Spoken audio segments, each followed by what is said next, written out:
Howdy, everyone. Welcome to Wild Wild Weiss, the community podcast for Calgary Weiss Schwarz. I'm today's host, Igor Skwatsov. With me today are 220, Hi Xavier, and Slowbro. 220 is the first place player in the 2020 Tinvitational League play and part of Alberta Crew Battle winning team. Slowbro is our local online tourney master, and Hi Xavier is the highest placing player in the Calgary 2019 WGP qualifier in Calgary. So, how are y'all doing? And if I'm not mistaken, this is Slowbro's first time on the show. Yes, it is. I'm doing good, being swamped with projects from school lately, but other than that, it's not too bad. Well, I'm glad you've been able to give us a bit of time. Yeah, don't worry about it. Yeah, I definitely feel that, man. School's like ramping up. Finals about to hit, man. Yeah. I don't have final Holy. exams, though. Just a Okay, bunch that's of good. That's papers. good. Yeah. I'm on the same boat. It's so funny because like once you get into the working life, it's the complete opposite.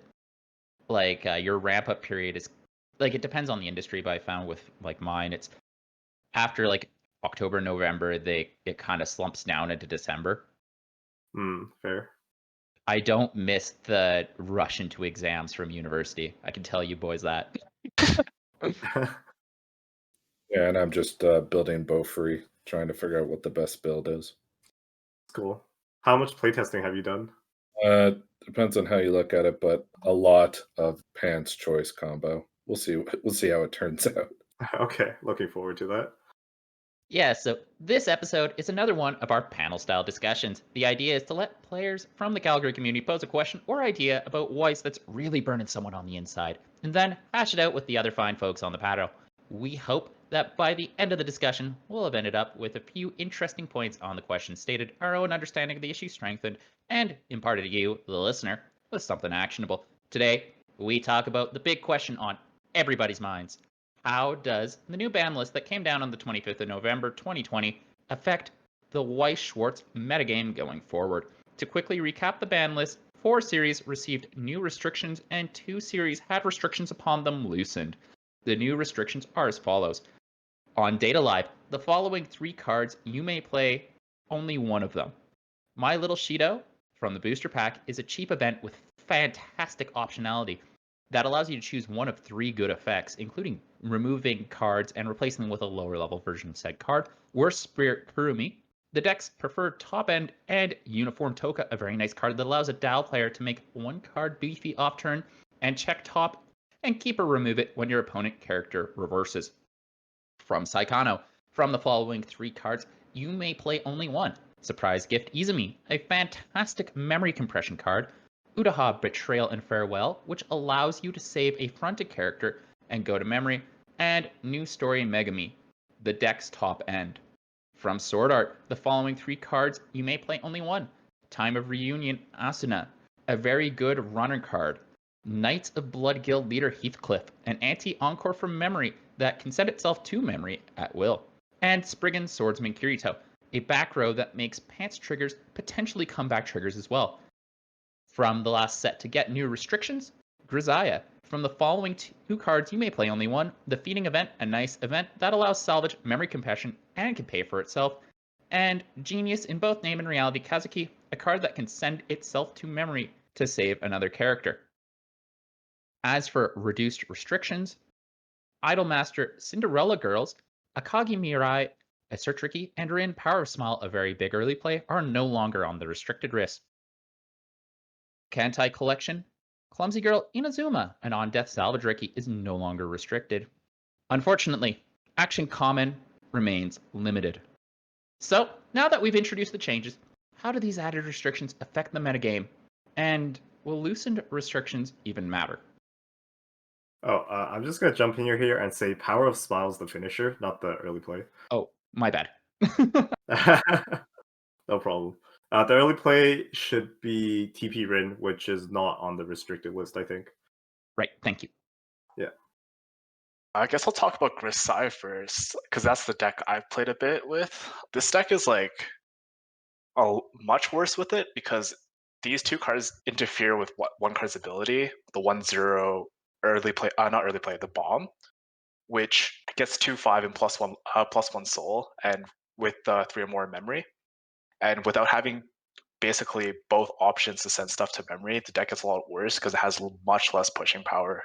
at level 1. So I think I can see like a considerable drop from like tier 1 to like tier 2 of decks.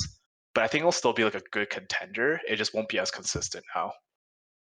Yeah, I agree. I think it's mainly a consistency hit, and they lose a bit of compression since you have less memory cards to play. But I don't think the hit's as big as some of the other ones on the list. Grisia has been kind of described as the deck that's really good because it's in the current meta that it is, like with Saekano being like a heavy memory compression deck, stuff like that. Do you think if Saekano, for example, loses some of its luster because of the bans, would Grisia still have those favorable matchups in the meta?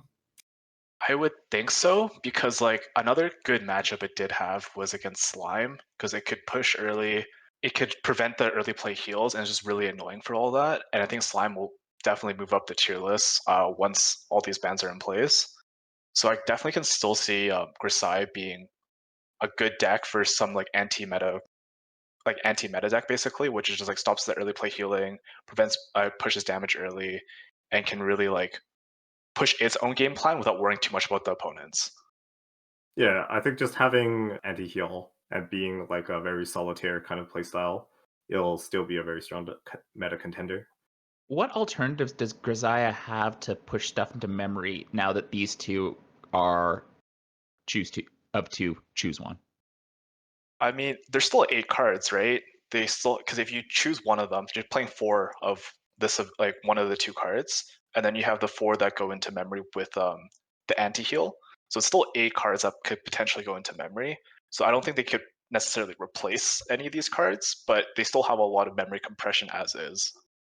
Yeah, I don't think there's a direct replacement. It's just I'm not even sure if there's another card that goes to memory in the set.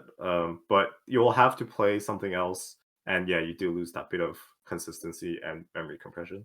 Which of the two are you planning on cutting from your Grisia deck? Because I would think the feeding card would be more difficult to keep in a deck just because it's a 1-1 event and those aren't usually desirable. And the JC has a better effect on field. Yeah, what's your thoughts on that? I actually really like the feeding event, but I can definitely just see people just playing the memory bouncer, just because not memory bouncer, but like the card that bounces and sends itself to memory. It just saves the card early and is always able to play. Whereas like you can't really search for the event unless you have the bonder, and then you basically have to run the bonder with the deck. So I guess like you free up 2 slots if you don't play feeding. So you free up the bond 0/0, and you also free up like you can replace the 1/1 events. So I guess you would choose the 0/0 most of the time. But I could see people choosing the 1/1 since it does allow you to salvage anything you want, which is really, really nice. Yeah, I think the preferred option would be the JC. It's just such a powerful profile. Yeah, and it's interesting that the JC profile has found itself onto restriction list in 2 sets now.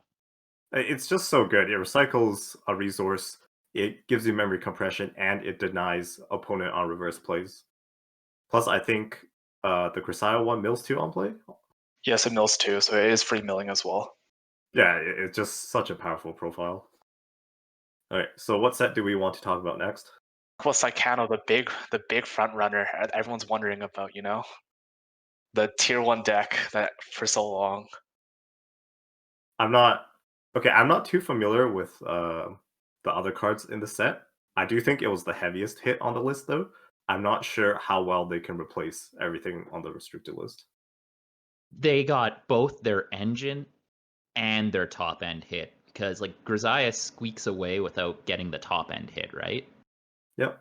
Saekano and to a lesser extent Data Live, they got their top end hit. And I think that's going to really impact Saekano because Saekano just it wants that memory so bad. There's, was it 8 cards at level 0 that go to memory that are just like, you have to, if you don't want to play either of those, like if you want to play the top end, then you have to cut 8 cards that go to memory. And that's just so many cards that like Saekano wants to put into memory at that point, and it just makes the deck so much less consistent and good. Because like what made it good was that it didn't have to build up stock to compress; it just kept building memory, and then it was so consistent bringing out the end game that it didn't really matter what piece you had; you could consistently get the end game out. Yeah, if you cut the end game in favor of level 0, the level 0 options, I'm not sure what other finishers Saekano has, but there's so many cards in the deck that interact with the level 3 finisher, so like your brainstorm and the level assist that like change up into the finisher. It's just such a big hit to the deck. Plus the memory Akatsuki, that was also a free runner, I think. That thing also served an important role to enable the gaming all night event, which gives you a free stock and search any card from your deck. And it taps 2 characters and they cannot stand at the start of your next turn. But if you tap this memory Akatsuki, you just send it off into memory to top 4 for a card. So you kind of bypass that. So without the memory Akatsuki, that was also a runner, like that event is a lot less playable. Yeah, and one thing that I have to imagine is now that the memory compression isn't as consistent, some of the plays that were available to the Saekano player, especially siding using their level 1 combos to side, are going to be less viable because their tempo has changed, because they're not just throwing a bunch, basically throwing their entire first deck into either memory or the waiting room with just these very consistent tools and then getting a very nicely compressed second deck. That those siding options just may not be as viable, and that changes how oppressive Saekano can be as well. Yeah, I think the community in general has stated that this is more a band 2 for the level 0s than a choose one, because the level 3 is just so ubiquitous, so good, and you can change it up through the chain, through the different cards. Yeah, from the That level 1 brainstorm to the level 2 level assist to the level 3 finisher. Yeah, and for that reason, you still play the red card or the red level 3. So it's then a decision of how do you cut these 2 from your deck, and what are you going to replace it with? Yeah, and that level 3 is just so powerful, right? Even if there are other options, like I don't think you would really want to use them because it's opponent can't play backups, and there are a lot of free fresh counters running around in the meta. I think with like Data Live and then Adventure Time coming out, they have a free fresh counter, stuff like that. And then it's also hexproof, so a lot of events don't really affect it. You can't anti-damage or anything. So it's a heal you can change up to it from other cards, and it's a cheap on reverse burn 2. Why did we think this was okay? We didn't think this. We sure did. Saekano's been a really interesting deck because for the longest time, there was really no interaction with memory in Weiss. And now we're seeing cards being printed like the Kazuma event in Konosuba. Now Bofree has a on-play character that says this character cannot head to memory. We're seeing more counterplay when it comes to memory, but we're not really seeing the heavy-handed counterplay like Memory Snow has for standby. So until that comes about and it's good, any memory compression deck is just going to be very good. Well, it's hard, right? Because if you print a powerful, like searchable memory dump effect on a character, then it just like completely shuts down a mechanic that now a lot of decks rely on to like get their effects going. That's just like kind of anti-fun. So the ones on the characters, they're not that great, right? They say if opponent has 5 or more memory, they dump down to 4, and they can choose which cards to dump. So they can dump the better cards they have used and kind of recycle them, and still keep enough cards in memory to turn on all their memory effects. But they do lose a bit of compression, right? And I think for the most part that many lists aren't playing the event dumps just because it's really inconsistent getting to them, and they can be a brick in a lot of non-memory matchups. And another interesting thing about the event memory dumps is that they only dump characters, I think. Events and stuff will stay in memory even if you play the memory dump events. It's an interesting discussion about memory because so my background as a TCG player is I started in Pokemon TCG, and they have tried at least twice now to have a mechanic like memory, like Forbidden Zone in Yu-Gi-Oh, like Out of Play in Magic, called the Lost Zone, and it's so hard to balance this sort of zone, and I think it's doubly so for Weiss because unlike the other games that I alluded to, those decks are when you deck out, you lose, while in Weiss, you refresh the deck. So, like, getting the balance between memory loss zone, whatever, being kind of pointless, or memory is bonkers good, is a very strong tightrope backed. And I don't know if we're on the right side of that right now. I think Bushiroad has an easier job though, because Weiss new sets are a lot more isolated. They're restricted within their own series. So as long as Bushiroad like kind of balances out how many like, memory cards a set has and how easy they are to get memory and the payoff and whatnot, it's a lot easier than like card games that like you can play any card in the game in a deck.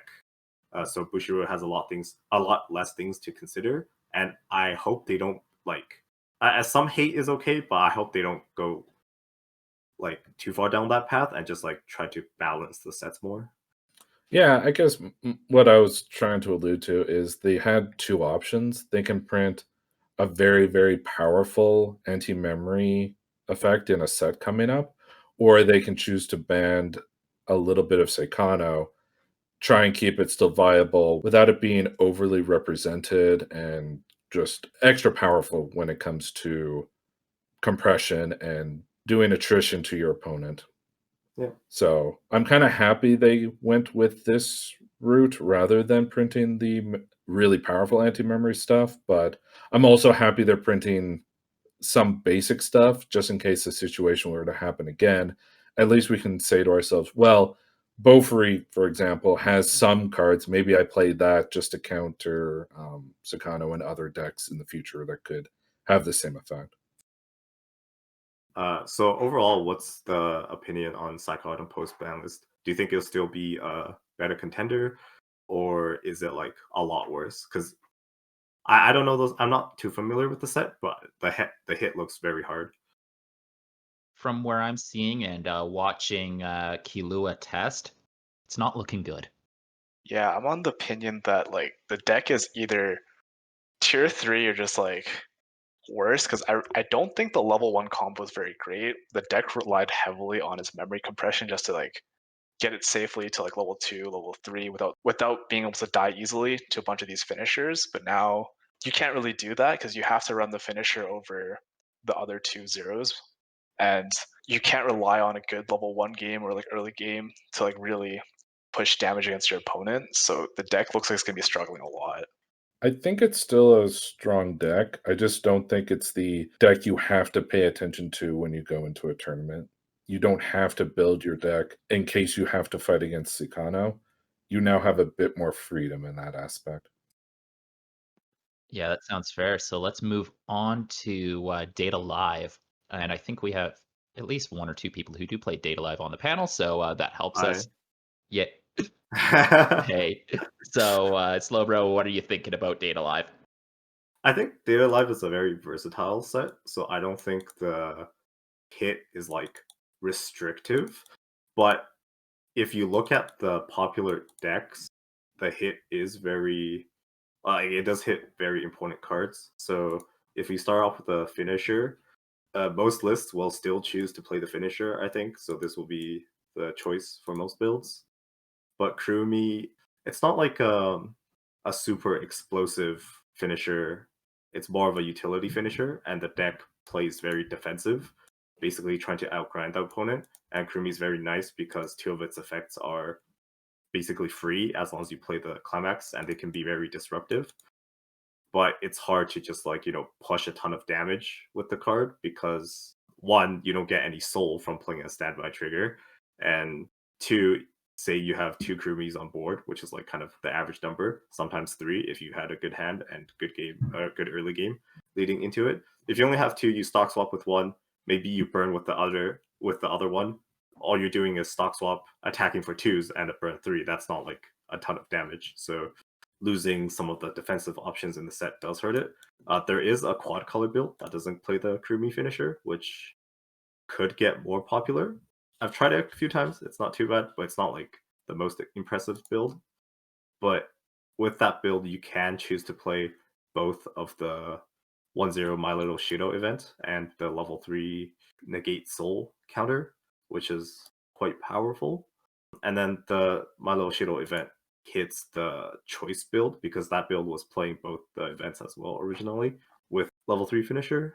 and then the 1-0 Toka hits the standby builds because it was like the prime defensive option. A free lethal counter on your opponent's turn every time you reverse is pretty good. Losing it makes the deck a lot more vulnerable, and I think the deck, well, a lot of builds were dropping the 1-0 event to play the level 3 event for 8 standby, so it was already like not amazing in standby mirrors. Now losing like your best defensive card, it's even harder to like win board in those power versus power matchups, and you will be taking damage more consistently, and there's no card to really replace it. So I think that is quite a big hit, but overall the deck should still be strong. One thing that I noticed out of the cards on the choose for Data Live, 2 of the 3 are cards that had a ton of optionality. So Yeah. they gave players a lot of freedom to work. I wonder if this is a signal that we're not going to get this sort of optionality going forward. Well, this was because it's like a flavor thing with the set, because it's trying to emulate a dating sim where you can like choose the different options and you get different outcomes depending on what you choose. So I'm not sure if other sets will have it. I'm expecting they might have to reconsider like the costs and the effects. Yeah, because especially My Little Shido with its 1-0 effects. Yeah, it's a very good card. You were going to say something, 220? I was just gonna say the effects are just really, really strong. Like Wow. the 1-0 event has, like the card would be mostly used for the one effect, but the other 2 effects come out here and there and are useful, but not in every single situation. Yeah, because they printed like really generic effects on all of them. So it's like, oh, sometimes I want this. Other times I want that. They're all good choices. One thing you were mentioning about a quad color build for Data Live, one thing I do want to ask is what's the top end on that? Because would it be the blue that has the Icy Tail finish?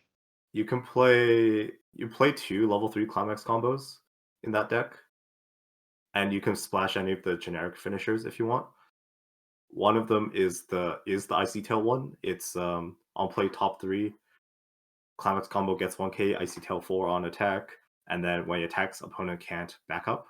So it lets you kind of reliably at least win a few slots on the board, and it's just like a costless finisher, which sets you up to play the Nexo counter for multiple turns at level 3. And then the other finisher is kind of a all-in finisher, but since the Climax is a pants trigger and the Icy Tail Climax is also a pants trigger, you can play them both in the same deck, and you can like kind of toolbox which combo you want. So the other one, it's a healer. So even if you don't get the combo, you can play as a healer. And it's on reverse. I think you could pay 3, ditch 2, sack the CX, stack 3 cards from your opponent's waiting room to the top of their deck, and then burn 5. From the sounds of it, Data Live has a ton of options, and we'll probably be seeing it pretty squarely in the metagame going forward. Do you guys think it's still a tier 1 threat? I want to say like maybe like tier 1.5. I think it's going to be like still really good, but maybe not like the powerhouse it once was. It's like I think some other decks might overtake it, but I don't think it'll be a tier 2 deck. I think it'll still be better than most tier 2s, but not quite on that level of tier 1s. Yeah, I think the 8 standby or the standby variant that you just play the red level 3, and now you're saying to yourself, how badly does my deck get hurt by not having the 1-0 blue character in your deck? And I still think that deck is probably still very strong, and just yes, it goes down, but not too bad. Yeah, I think it'll be tier 1 to 1.5. I don't think it'll be like, because like in the last meta, it was one of the like top 4 decks. I don't think it might not have that kind of presence anymore, but it'll still be pretty high up there. Gotcha. Do you move any Fujimi Bunko cards into the deck, or is it still no? You can play the Miku 1/1 backer as a standby target. However, the standby deck plays a tap 2 Brainstorm, so it kind of conflicts with that. I've tested it a bit. I've seen some builds use it. I don't like it too much though, but it is an option. So before I move on from Data Live, there is an interesting thing that I did here.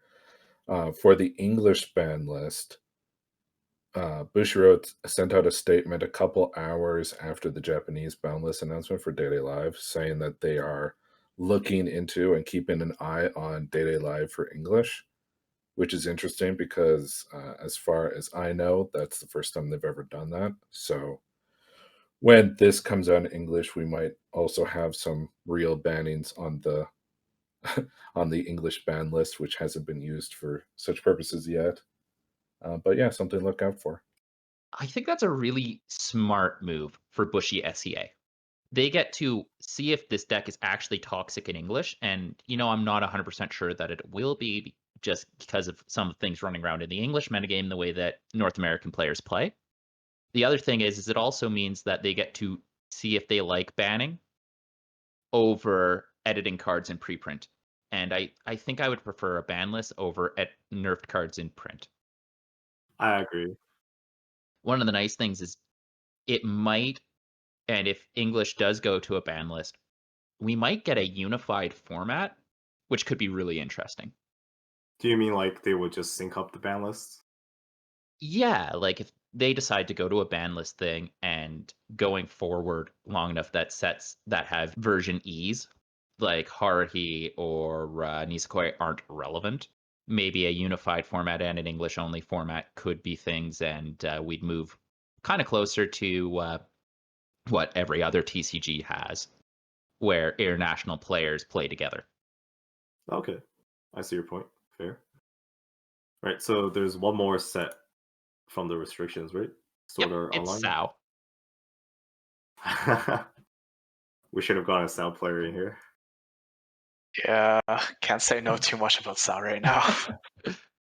Well, it's an interesting deck because it was kind of everywhere, and there's just so many different builds. I will say, having played across from the Heathcliff, I'm so happy it's on this ban list, and I probably won't have to see it again for a long while. As a slime player who was like, "What do you mean I can't encore? What do you mean I can't ditch a card just to keep my level 3 alive?" Yeah, I'm happy it's banned, honestly. I'm sensing a bit of bias here. Well, It the keeps thing my about Fujimi walls up a bit easier too. the anti-encore is it's both sided, right? So the Sao player also, because they're also an EP deck, they also can't encore to keep their level 3s around. So I don't think the Heathcliff was really that unfair. I think, and people mostly played it just for the memory Akatsuki profile. They didn't really care for the anti-encore. Like, it does come up in matchups, but if Heathcliff was not a memory Akatsuki, it would not even see play, I don't think. Yeah, I didn't think the card was unfair. It was just more about I have these cool cards that do cool things, and anti-encore feels like it just puts a blanket on everything. But I understand that, and do it. Maybe you guys don't have the answer for me, but I'm not sure how many SAO cards have alternative encore effects that they play. It felt like they didn't have many, if any. No, they don't really have hand encore, but I mean, like, the general 3-stock encore applies to both players, right? So you can't 3-stock encore, they can't either. And then obviously it hits cards with hand encore profile, which does come up. And I don't really like these anti-fun floodgate profiles either, but I think Heathcliff wasn't like a serious offender of that. No, and Heathcliff kind of fits into a theme that we see across all the bands where these really easy memory effects for plussing your hand are a bit too powerful. And I think Bushy Road wants to rein that in a bit. Yeah, I agree. Like I said, it's better to kind of use the ban list and card design to restrict this mechanic than to print hate cards, which maybe only a few decks have access to try to balance it out. I think it's just more healthy. I think just judging from the community, the SAO bans weren't too impactful. It's still going to be a very powerful deck. It's still going to do everything it's done and wants to do, and we'll have to see where it fits in from representation and what its stats change to after these bans. But Bushy's probably still looking at Sword Art Online after this to make sure it's back within acceptable parameters for them. Yeah, I will say, I've said this before, Sword Art is like a heavy early game temple deck. They really rely on pushing ahead and then like staying at level 2 with their early plays and healers to win the game because their top end is basically non-existent. So these hits could have like more of a butterfly effect that like kind of affect the rest of the game if their early game isn't as consistent or as powerful. But overall, I think it was still the lightest hit out of all the sets. And I guess one of the things is we have had SAO cards in Weiss for almost a decade. They're gonna have things to slot in. But this is the anniversary deck, though. They Right. could pretty So much it doesn't only play trait new match. cards. hmm Any last remarks on Sao? But yeah, I think we generally agree this is the one that got away the most scot-free. Yeah. Yeah. Perfect. One tangential question before we go into the big question. Do you think there's any cards that you think should have been banned but were not? Uh, I don't think so. Like for me, the last format, it looked like a pretty balanced format. I feel like even if they didn't hit anything, if they like kept pushing the power level of sets to be relatively like about the same, it would still would have been fine. I think all the bans were reasonable, and it kind of reins in like the top 4 decks a bit, so that like a lot of the like kind of tier 1.5, tier 2 sets have more chance to like push for bigger presence in the meta, and maybe we could see more diversity that way.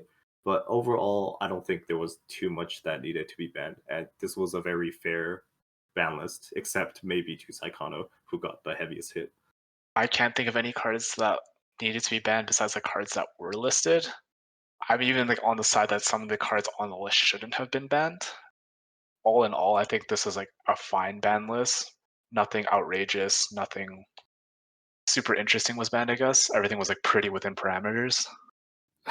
The only thing I'm thinking of is if kind of you look at the SAO bans and you're thinking, oh, they didn't really hit a lot, but Bushi saw numbers that they wanted to ban something from SAO and bring it down a bit. I wonder if SAO should have got another thing banned or an alternative to what they got chosen ban, something. I don't have any specifics because I don't play the deck at all, but that's like the only thing. I think everything else was either they banned just enough or they banned a little bit too much. But I think overall it was a very good ban list. Yeah, the thing with SAO is like I think it was the most fair out of the top decks. So I think it's fine to say it had a light hit. We'll see how the format shapes up. If it like continues to like perform very well, then maybe Bushi can add another card in later. Yeah, and that's what I was thinking. Like, if they ban this, they see the numbers, they see if they need to add any more, which is totally fine. And that's kind of how they go about it, right? We've seen bans evolve over time with Bushiroad, either more come on or more come off. I guess the next question is, do the loosened restrictions on Kantai or Idolmaster matter? I mean, it's not really. The deck's just a bit too outdated at this point, especially the TP build. Early game, you can't really compete with a lot of the meta, I don't think. Kantai, maybe. Like, there has been that one memory list that's been getting popular, according to Kevin or Kilua, and having Inazuma in the deck could be a good consistency tool to push up even further. But I'm not sure how good that deck is because we haven't seen much rep, so it's hard to say. Mm-hmm. And I guess it helps that Kantai did get a refresh set, an updated set last year. So Kantai is definitely a lot more relevant than Cinderella Girls, which hasn't been touched since 2017, if I remember correctly. I still, Or is it 2016 was the last time it It was got a an update? long time ago. Yeah. I remember playing against this Kantai card.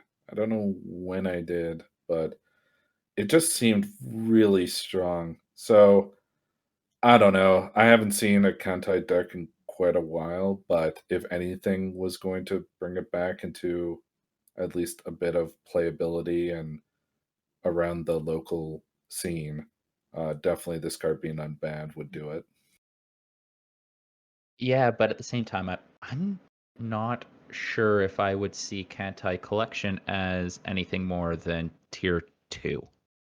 I'd say probably tier 2, maybe even 3. It's hard to judge the deck. I don't know. But that's what I mean. If it becomes a tier 2, then you'll at least see it occasionally. Whereas right now, I almost feel like no one is playing the deck at all. Yeah, well, most builds just haven't seen success. Japan, it's a pretty popular set in Japan. And there has been that new like memory build I mentioned floating around, as brought up by Floating Kilua. boats. Yeah, memory boats. So maybe that could rise up in popularity. We'll see. Yeah, and to mirror the question I asked at the end of our the banned section on the unbanned side, is there anything that you think could have come off the restriction list, like free Monogatari, free action common, that sort of thing? Easy. Just unban Marika, guys, please. For the love of God. It doesn't need to be on the list anymore. It's been 5 years. I think intrinsically Marika is still like super broken, but in the context of the Nisekoi set, it probably wouldn't do anything if it came off. Would you like to see Cordelia's Garden come off the ban list entirely? I don't think it would do anything. That's the problem. Hmm. A lot of lists aren't running it, and the lists that do, I don't think you would really go above 2, just because of the fact that it's a level 3 event instead of a level 2 heal. If it was a level 2 heal, it would be miles better, because then you'd have a way to dump your stock to play around stock wash, and sustaining at 2 is more powerful than sustaining at 3, because even if you're at 3-0, there's still the chance of like, eating a bunch of damage and just dying, whereas you're a lot safer at 2. Mm-hmm. It's the same thing with the Kimono pick 2. As much as I love playing Kimono Friends, I think you can't end that restriction now. Kimono is still too good, even with most of the end games moving to burn X or burn 2 or more instead of burn 1s. Yeah, I mean, it's just so powerful, right? With the metagame being around level 2 heals, and it's also a memory card. It dodges anti-heal through heal to hand. Very, very strong event. Yeah, like even without Kaban blocking every burn known to man, and just blocking if someone lowballs their icy tail, it's still probably too good because, like, yeah, a level 2 heal event that you can consistently find and have stock generation out the wazoo with Alpaca, even with memory wash running around, that's not sporting. And again, with the memory wash effects, if it's the character one, you can choose to return the events back into waiting room to recycle them. And if it's the event one, they don't touch events in memory, so you get to keep those events in memory for compression. Yeah, so Kimono's going to stay restricted for a while. I'm actually surprised that Monogatari hasn't gotten anything, but I don't think Monogatari would be particularly relevant even if it got the rest of its cards back. Probably not. The build that was successful a while back, it ran a lot off of the 2-2s because the 2-2s were such a powerful profile at the time in combination with everything else. But that's not the case anymore, where every deck can swarm field at level 2 with EPs or just have like beefy beaters on board with standby right now. Mm-hmm. Although Kaiki is always an interesting option. It's a fun card. Being able to snipe back rows, man, with that minus 500, oh, it feels so good. Yeah, guitar is the only thing that I can say I would want off the ban list, but it's mainly because of Chris. My wife informs me that we have to free action common. Of course. Man, that Crayon Shinchan set is just so sad. I'm surprised it's still banned. Like, does the deck really do much, even if you No. give it the 1-0? No. It's just a But meme at this point, you can't unban it because that card is, like, in the dictionary definition of the word, that card is obviously broken. Yeah, I think it's the same with Marika, right? Like, the set's so outdated that even if you brought it back, it wouldn't do anything. But in a vacuum, that card is so strong, even by modern standards. Well, I mean, it's also an obvious misprint, right? Hmm. You can't have that thing running around. Yeah. It makes the game designers look stupid. So we have one final question to consider today, and in my mind, it's a big one. Who are the biggest winners in your mind, and who are the biggest losers? And this comes from the entire group of sets, not just those affected by the ban list. Who won, who lost from this update? I think Slime won the most. We can have Hi Xavier talk more about that. He's our Slime player here. I think Slime is definitely the biggest winner of this, just due to the fact that Slime's, in my opinion, biggest weaknesses were walls and heavy compression by the other person at the table. If you put Saekano down a notch in terms of power level, and you put Day Live down a notch in terms of power level, the only deck you really have to watch out for then is Grisia, and thinking that Day Live will be kind of like a more even matchup. Yeah, Slime now has a really good matchup against a lot of decks, and it's probably going to do fairly well.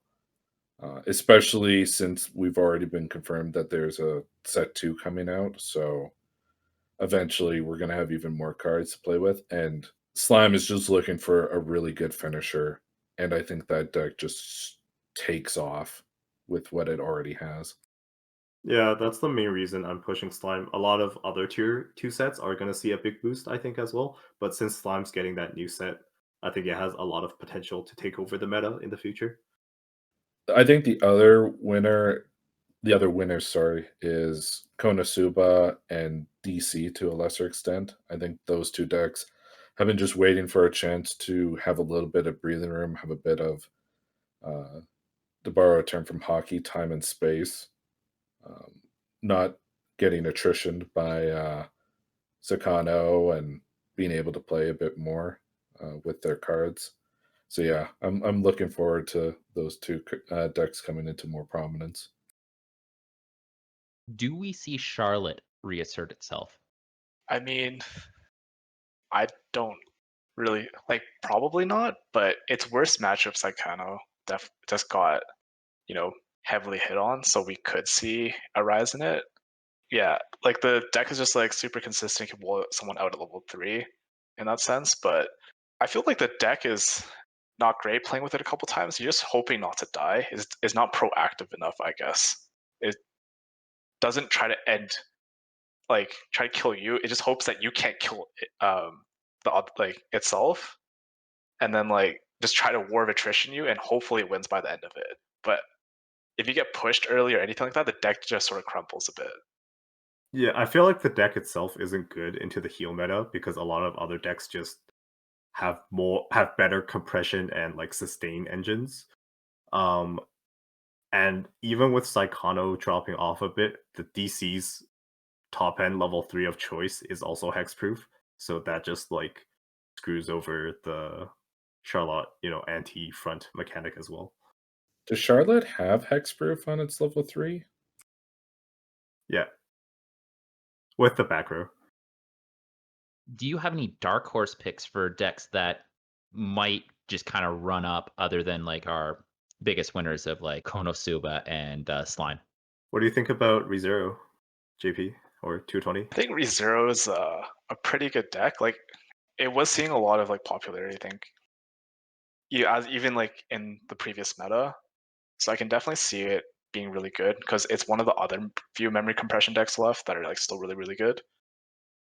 So I can definitely see it rising in popularity, and it has a decent finisher now, which is nice. But unless you're really lucky, you cannot triple combo fairly consistently anymore because you took out the Rickies. So I don't know how I feel about it. I haven't found much success with it. I don't personally like the build, but I can definitely see it doing fairly well. Mm-hmm.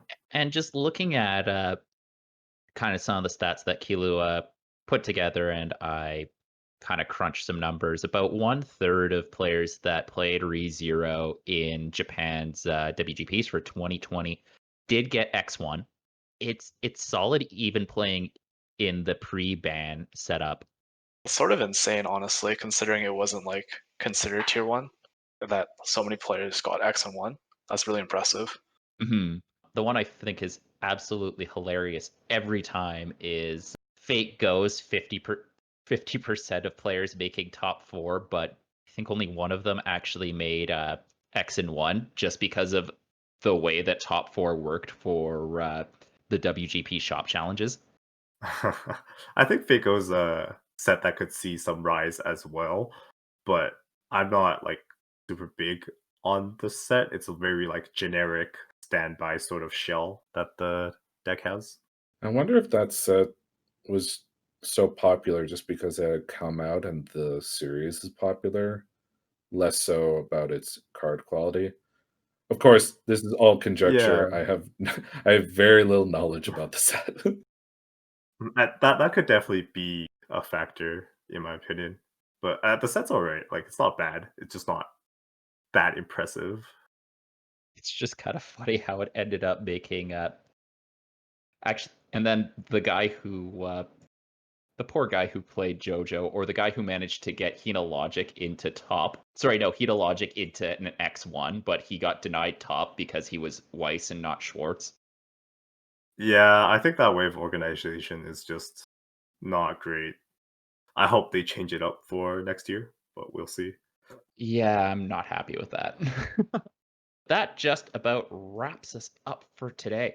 I hope you enjoyed listening to us talk about the ban list. I think we covered a lot of ground here and we had a ton of fun doing it. If you did, make sure to subscribe to our podcast on Spotify, iTunes, and Google Podcast. Search Wild Wild Weiss. If you want to check out our written work, head on over to wildwildweiss.wordpress.com. Follow us on Twitter at Wild Wild Weiss, or check out the Calgary Weiss Schwarz community on Facebook or Discord. We have our local webcam Weiss every Wednesday. Until next time, this has been Igor Skwatlov. This has been Hi Xavier. Be seeing you. This is 220, and it was nice talking to all you guys again. Yeah, and this is Slowbro. Come join our webcam Wednesdays. It's fun. See you. And I hope to see y'all next time.